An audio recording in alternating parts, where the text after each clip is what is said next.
လူတယောက်ဟာစိတ်ကျမ်းမာရေးနဲ့ပတ်သက်ပြီးတိတ်တိတ်ဆိတ်ဆိတ်ရုန်းကန်နေရချိန်မှာတယောက်တည်းရင်ဆိုင်ရမယ်လို့ခန်းစားကြတတ်ပါတယ်။ဒီလိုမျိုး PR တွေရင်ဆိုင်နေရသူမိတ်ဆွေအတွက်ဒီအကြောင်းအရာလေးကအသုံးဝင်နိုင်ပါတယ်။တကယ်လို့ဒီလိုစိန်ခေါ်မှုတွေကိုအကူအညီနဲ့ရင်ဆိုင်နိုင်တဲ့ပိုကောင်းတဲ့နည်းလမ်းတွေရှိတယ်ဆိုရင်ရောမိတ်ဆွေသိချင်မှာပါပဲ။တချို့လူတွေဟာ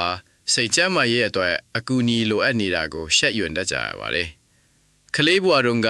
စာသင်ခန်းထဲမှာငင်းမနေနိုင်လို့အတန်းဖော်ရရဲ့ကဲ့ရဲ့မှုကိုခံရတာမျိုးရှိနိုင်ပါတယ်။မိသားစုဝင်တွေကလည်းခုထုံးခံယူမယ်ဆိုတာသိတဲ့အခါဝေဖန်တာမျိုးကြုံတွေ့ရနိုင်ပါတယ်။ဒါမှမဟုတ်အလုပ်မှာတင်ပြမှုတွေမလုပ်ခင်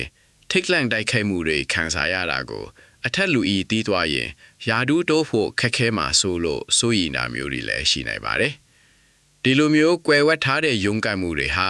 လူတယောက်ရဲ့ကျမ်းမာရေးတစ်ခုလုံးကိုဘလို့တက်ရောက်မှုရှိနိုင်တယ်လဲဆိုတာစဉ်းစားကြည့်ပါတယ်။လူတိုင်းဟာကိုယ့်ရဲ့စိတ်ကျန်းမာရေးကိုဂရုစိုက်ဖို့လိုအပ်ပါတယ်။စီဝါစိတ်လူမှုရေးမူပေါင်းအရာစိတ်ကျန်းမာရေးဟာကိုယ်ခန္ဓာပိုင်းဆိုင်ရာနဲ့လူမှုရေးကျန်းမာရေးတို့နဲ့နီးနီးကပ်ကပ်ဆက်ဆံနေပါတယ်။မျိုးလိုဗီဇဘဝအတွေ့အကြုံနဲ့ရင်းဆိုင်ဖြည့်ရှင်းနိုင်စွမ်းတွေကွဲပြားတာကြောင့်စိတ်ကျန်းမာရေးကိုဂရုစိုက်ပုံတွေလည်းမတူညီနိုင်ပါဘူး။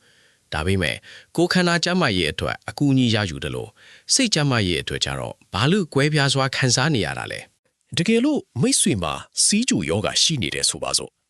ခန္ဓာကိုယ်ကအင်ဆူလင်ကိုကောင်းကောင်းမထုတ်လုပ်နိုင်တာကြောင့်ကျန်းမာရေးဆိုးရွားနိုင်ပါတယ်ဒီလိုအခြေအနေမျိုးမှာကိုယ်ပန်ကရီယာကိုအင်ဆူလင်ပိုထုတ်လုပ်ဖို့ရှက်စရာလို့ထင်နေမှာလား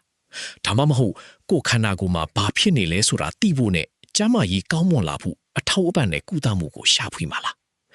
စိတ်ကျန်းမာရေးအတွက်အကူအညီရယူတာကိုရှက်ရွံ့တာဟာကိုယ်ခန္ဓာကျန်းမာရေးအတွက်ရှက်ရွံ့တာနဲ့အတူတူပါပဲဘဝကိုခရီးတစ်ခုအဖြစ်မြင်ရောင်ကြည့်ပါဒီခရီးမှာတောင်တွေဟာစိတ်ကျန်းမာရေးကိုဖိစီးစေတဲ့စိန်ခေါ်မှုတွေလို့မြင်နိုင်ပါတယ်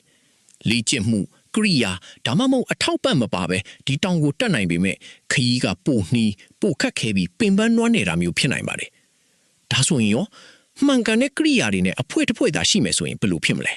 ကြိုတင်ပြင်ဆင်မှုတွေရှိမယ်ဆိုရင်ကုထုံးပညာရှင်နဲ့စကားပြောပြီးတောင်တက်ဖို့ကိရိယာတွေကိုပြင်ဆင်နိုင်ပါတယ်။အသက်ပြင်းပြင်းရှူတာဒါမှမဟုတ်တတိရှိနေတာလိုမျိုးရှင်ဆိုင်ဖြည့်ရှင်းနေတွေကအထောက်အကူဖြစ်စေပါတယ်။အန်ဒီယကင်းတဲ့လမ်းကြောင်းကိုဘယ်လိုစီစဉ်ရမလဲဆိုတာကိုလည်းဆွေးနွေးနိုင်ပါတယ်။ဒီလိုမှန်ကန်တဲ့ကိရိယာတွေရှိလာပြီဆိုတော့ကိုယ့်ကိုကူညီပေးမဲ့အဖွဲ့တစ်ဖွဲ့ကတော့ဘယ်သူတွေထင်မလဲ။မှန်ကန်တဲ့အဖွဲ့တစ်ဖွဲ့ကိုရှာဖွေနိုင်ဒီလမ်းတစ်လျှောက်မှာအထောက်ပံ့ပေးနိုင်ပါတယ်။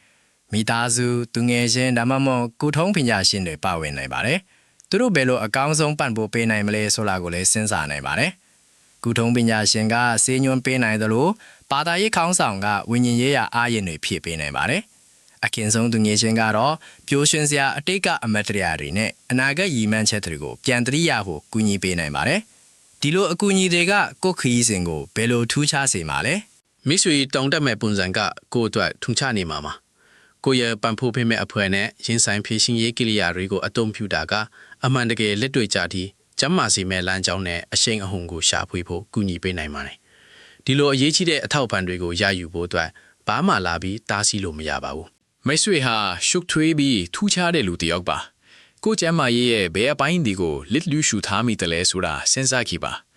ကိုယ့်ရဲ့စိတ်ကျန်းမာရေးဟာကိုယ်ခန္ဓာကျန်းမာရေးဒါမှမဟုတ်ကိုယ်ပတ်ဝန်းကျင်ကတခြားသူတွေကိုဂရုစိုက်တယ်လို့ပဲဂရုစိုက်ဖို့လိုအပ်ပါတယ်။ရှက်ရွံ့ခြင်းဒါမှမဟုတ်အမြင်မှားခြင်းတွေကြောင့်စိတ်ကျန်းမာရေးအထောက်အပံ့ရယူတာကိုမရက်တံပါနဲ့။ဒီလိုစိန်ခေါ်မှုတွေကိုနားလေပြီးရင်ဆိုင်နိုင်ဖို့နည်းလမ်းတွေအမြဲရှိပါတယ်။